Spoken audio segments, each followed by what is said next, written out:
Today we're going to go through 13 video interview mistakes that you cannot overlook.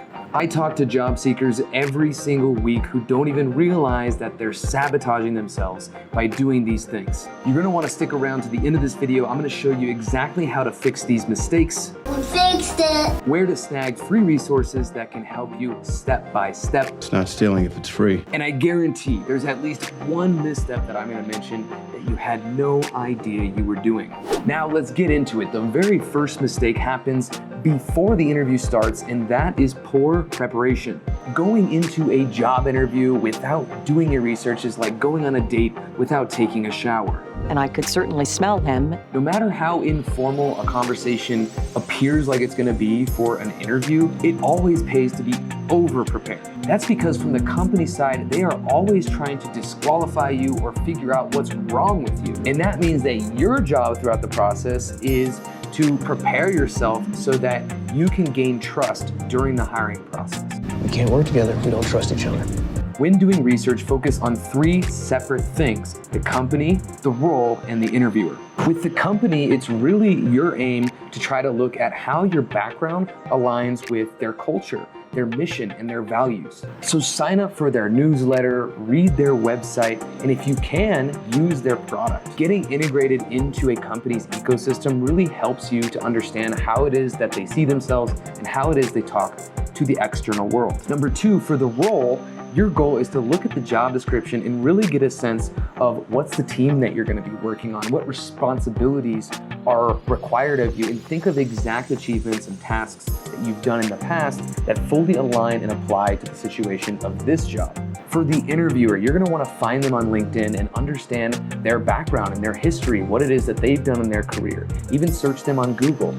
Don't stalk them. I stalk everyone. But find out what is interesting about their career, what kind of mutual interests or background are similar to yours, because you want to be able to parlay that information into a personal connection with you. You can also use various different sites like Google News, Glassdoor, and Blind to get insights about the company's hiring processes, what people really think about working there, and their latest initiatives, as well as the questions that they might ask during the interview. I have an entire company interview research document template that you can download. It's going to be in the description below, so go ahead and check that out. And now that you've channeled your inner Sherlock Holmes, you've taken a puff of your wooden pipe like the dignified scholar that you are, let's talk about audio. Mistake number two is having muffled audio.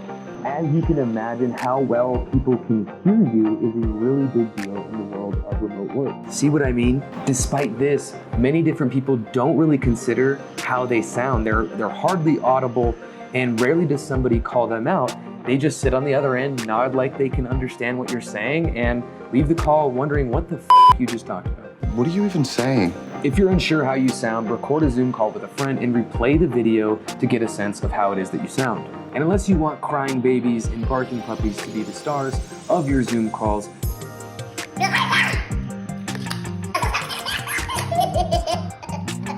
don't use your computer's built-in mic because they tend to pick up all of the little background noises. Getting good quality audio does not have to be an expensive investment. You can get a quality, affordable, simple USB mic. You can even use wired headphones with an attached mic. There's no need to make it overcomplicated. You just want something that sounds good. I'll go ahead and put the link to the microphone that I use below in the description. And now that we've covered audio and how you sound, let's talk about how you look. Mistake number three is blurry or dark video. While having crisp audio is substantially more important than how your video looks, having a good quality picture is still valuable because of how prevalent video calls have become.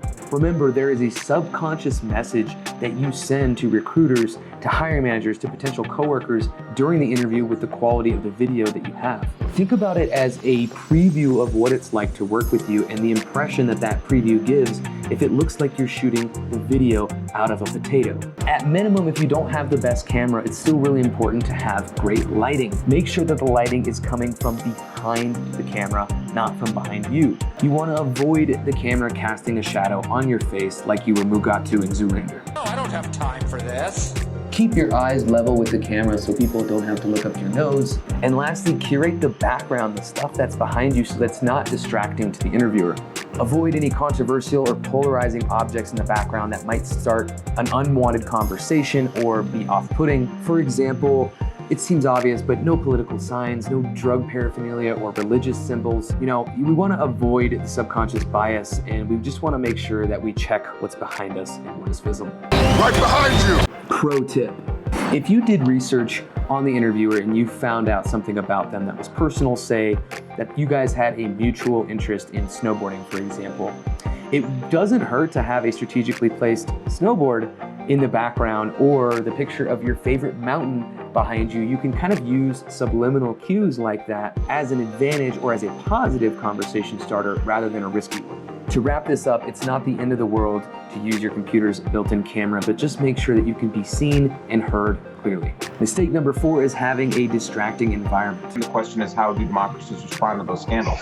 And what will it mean for... I don't have any kids that I'm aware of, but if I did, I would lock them up in their kennels during a job interview. That's a joke.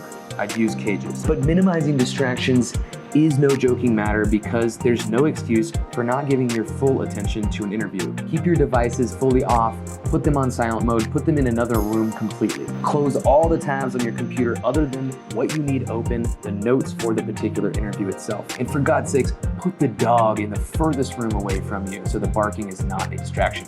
I also understand we're all human. Some people have large families, some people live in a zoo with the amount of animals that they collect. Fine, do your best that you can to find the most quiet location, space that you have available to you, and also communicate with your family members, your roommates, your friends, whoever it is that live with you, that this is an important time for silence and 0 distractions. Pro tip, one distraction you want to avoid at all costs is bad internet connectivity. If your Wi-Fi doesn't hold up because your internet connection is not strong, it gives the interviewer a reason to believe that maybe you don't have the proper setup, and they'll remember the difficulty that they had connecting with you rather than the conversations that you had. My recommendation is to always hardwire your computer with a modem through an Ethernet cord. This is a great way to reduce the latency and also increase the connection speed without changing anything else with your internet provider.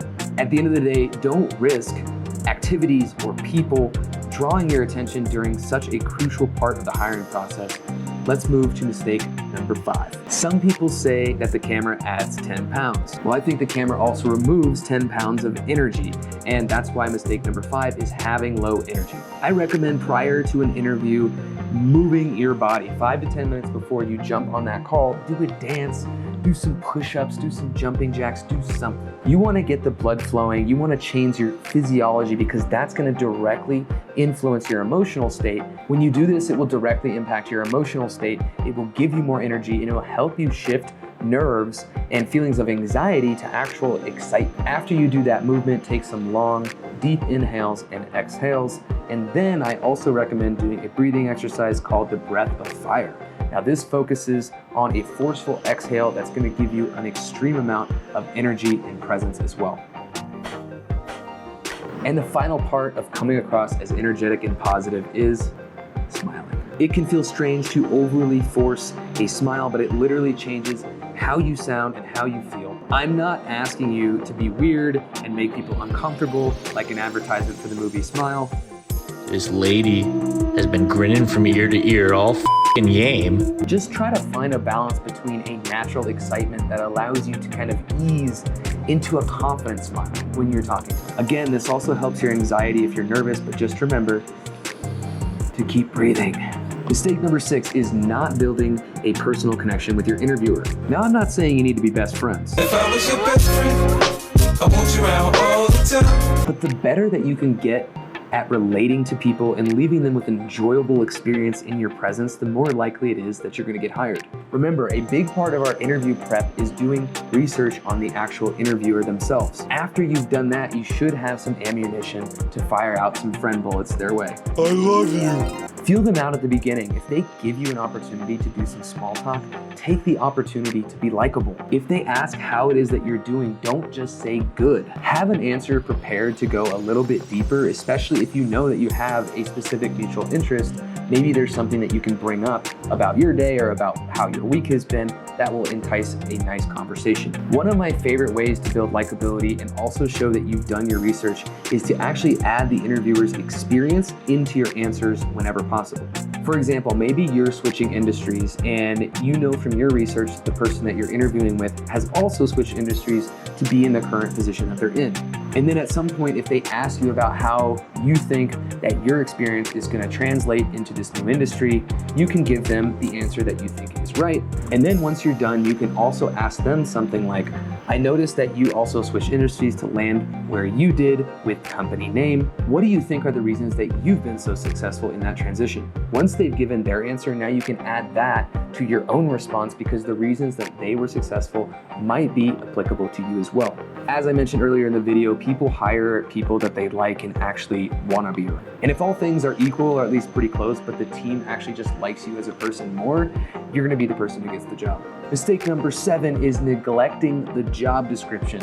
Having a job description for an interview is like having an open book test. It's like having an open book test. But most job seekers don't even think to bring the job description back into the conversation during the interview. How do you do that? Well, use the keywords and phrases. You might not know the exact questions that the interviewer is going to ask you, but you do know what the company is looking for. It's right there in the language that they use, so take the keywords and the phrases from the job description and sprinkle them throughout the stories that you tell. You can also use these keywords as anchors for your responses. When you're doing that initial interview prep, attach a story to each keyword or phrase from the job description that really resonates with you. Then when you hear a certain keyword or a phrase that they're using, you can also use that as a cue to trigger a particular story that you have. You can even say directly something like, I was looking through the job description and it said insert responsibility or requirement here, which directly relates to the experience I've had doing the same responsibility and requirement, which has prepared me to step into this role and make an impact immediately. Don't feel like you have to recreate the wheel every time. Use what they give you as a literal cheat sheet for your answers and how you articulate yourself. Mistake number 8 is spending way too much time focusing on questions rather than stories. People often approach the job interview like a test in school. They figure, if I can get a copy of the test, then I'm gonna memorize all the questions and I'm gonna get an A. Doesn't work that way in an interview. That's impossible. It's impossible to memorize all the potential questions that you're gonna be asked. Yes, some interview questions are gonna come up more regularly, but you never know for certain what's gonna happen. You wanna be able to adapt when the interviewer throws you a curveball that you didn't expect. And memorized answers are gonna come across much more stiff, and they're gonna leave you little room to be able to do that adaptable behavior. That's why I recommend focusing on stories instead of focusing on potential questions. Humans love stories, and for you, it's gonna be easier to remember a story that you actually went through rather than remembering a very specific answer to a very specific question. And then for the interviewer, it's gonna be much easier for them to be able to understand what you're saying, because when you format those answers as stories, they're gonna be able to follow it much easier. By becoming a master of your stories, you can use them for a whole number of different questions that come your way, and you'll be much more flexible to be able to handle different types of questions, and that becomes less work for you overall. So in conclusion, instead of memorizing dozens of questions, focus on a handful of impactful stories that substantiate your skills and also connect to the keywords and phrases in the job description. Then you can adjust the stories to meet the needs of each particular question that gets answered during the interview. Now, the issue with stories is that people make them way too long, which is mistake number 9, rambling on and on and on and on. If you've ever been on the receiving end of a long story short that just seems to keep getting longer, you know how easy it is to tune people out. Why do people say long story short? They're not making it short, Stan. To avoid being tuned out by an interviewer, make your stories concise. Think of them like a movie trailer in the theater. Give your audience everything they need to know about the story that you're about to tell them in a compact way that also piques their attention. You also want to use part of the question in the beginning of your answer. Give them the result or the highlight of the story you want them to listen to with the most important metric. By doing that at the beginning, they know exactly what to listen for, and then you can lay out the steps of the action that you took. By breaking that down into steps, you help yourself stay on track, but you also help the listener know where it is that you're at in the story. Then at the end, you can drop a wisdom bomb of what you learned from the entire process and the ultimate result. I'll put an example of how you can answer a question in this format in the description below, so I can try and keep this video concise. Studies show the average attention span of a human is actually now less than a goldfish, so keep your answers short. The best way to do that is to practice. And that brings us to mistake number 10, saying your stories or answers aloud for the first time on an interview. If you practice and you prepare the right way, you'll have considered all the different stories that you want to bring up during an interview, and you would have practiced them many times. When you practice them out loud, it comes across more natural and easy once you're finally in the interview. But I meet so many job seekers who don't do any practice of any sort of saying the actual stories out loud. But we talking about practice, man. Sure, there are going to be some times where you improvise, where you remember a random yet relevant story that you bring up during an interview that you hadn't practiced, but that should not be the norm. Find someone to do interview practice with. Just having another warm body to force yourself to articulate the answer or express yourself will help you clean up a lot of errors and also improve your confidence at the same time. It can just be a friend, or even better if it's a coach or an expert, someone like myself, who can actually give you real and precise feedback of what to do differently. If you don't have anyone to practice with, you can also record and re-watch yourself. Yes, it will be cringe. Well, well, well. How the turntables. Yes, it will probably hurt your eyes. No, you won't go blind. Power through the awkwardness and understand it's much better for you to just see yourself be awkward than it is for it to happen during an actual interview. Mistake number 11, overemphasizing your desire to be remote. Being a remote job coach, I run into a lot of job seekers whose entire job search strategy is to talk about how much they need a remote job. This overemphasization of wanting to be remote ends up clouding their true alignment to the company and their credibility to be able to do the role itself. It ends up coming across as desperate. And here's the thing, remote work might be a topic of discussion during the interview, and it's certainly fine to highlight your remote skills, any experience that you have working remotely, tools that you've used for remote collaboration. But my recommendation is really to put more focus on why you're competent for the role itself and why you're aligned to the company, rather than the idea of putting this being remote on a pedestal. Because when you're desperate to just be remote for any company and any job, it compromises how much you actually care about the company or the job itself, how much you qualify it, and how much you're able to be qualified by a company. It's gonna come through in the way that you communicate. Think of it like this, it's like dating someone and telling them the only reason that you're dating them is because they're hot. Is like, yeah, they like being hot, but they also like when people recognize that they have a personality. I'm not a lollipop, I'm a person. We are almost there, my friends. Mistake number 12. If you watched this far and you haven't liked and subscribed, this is your opportunity to shower me in free internet validation. Okay, let's get to it. Mistake number 12, not asking great questions. Too many job seekers give up their leverage in the job interview process. They act as if the company is the only one who is evaluating them, and completely ignoring the fact that a job interview is actually about mutual qualification on both sides. You're determining if a job and a company is the right fit for you, and that's why you need to have some very thought-provoking questions ready to go.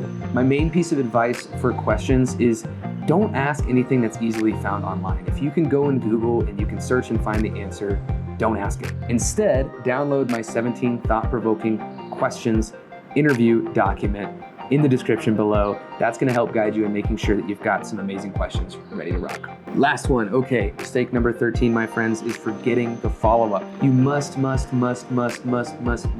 follow up with an interviewer after. I recommend even considering taking notes in an email template while you're on the interview, so it's already about ready to go once you're done. In the follow-up to the interview, make sure that you include appreciation for their time. Summarize a few things that you learned about them, the company, and the role. Add a response to any potential objection that came up or happened during the interview. And recap why you think that you're a good fit and reaffirm what those next steps were agreed upon. Send it the same day. There's really no reason to wait. This isn't your high school crush where you have to pretend to not be interested to get attention from them. And if there were multiple people in the interview, it was some kind of panel interview, make sure you get an email for each individual person and send them out individually. Okay, you've been schooled on the 13 mistakes that you must not make during a video interview. If you enjoyed the video or if it provided you with 1 ounce of value, please like, subscribe, and share this with one person who needs to see it. If you like remote work videos, tips on how to find a remote job, or if you love my hair and my shitty humor, check out the next video here, wherever it is on the screen, because I think you'll like that as well. Again, I'm Jordan Carroll, the remote job coach. Keep wandering, you're not lost.